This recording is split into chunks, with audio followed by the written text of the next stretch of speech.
지난 2019년 패스트트랙 충돌 사건과 관련한 옛 자유한국당 국회의원과 당직자 등에 대한 1심 재판이 지난 20일 6년 7개월 만에 마무리됐죠. 재판이 2심과 3심까지 이어질 가능성이 있는데 대법원 확정 판결까지도 꽤 시간이 걸릴 거라는 전망이 나옵니다. 보도에 양동훈 기자입니다. 지난 2019년 4월 국회에서는 선거제 개편안과 고위공직자범죄수사처 설치법 등을 신속 처리한 건, 이른바 패스트트랙에 올리는 것을 두고 격렬한 충돌이 벌어졌습니다.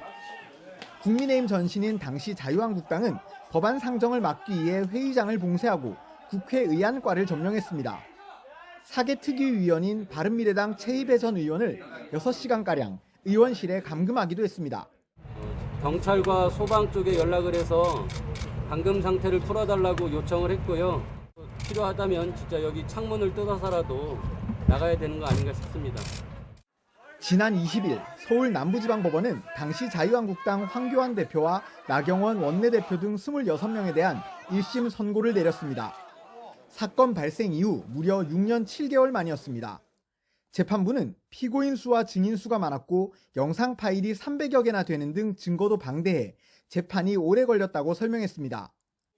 피고인들이 의정활동을 핑계삼아 공판에 불출석하는 일이 자주 벌어진 점도 재판이 지연된 이유로 꼽힙니다.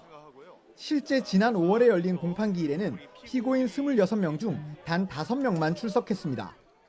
일부가 불출석을 하는 경우에는 증인신문을 진행했다 하더라도 그 다음번에 다른 피고인들에 대해서도 이 증인신문 절차를 또 진행을 해야 되기 때문에 1심 재판부는 피고인들의 모두 유죄를 선고했지만 검찰 구형보다는 대체로 낮은 형량이었습니다.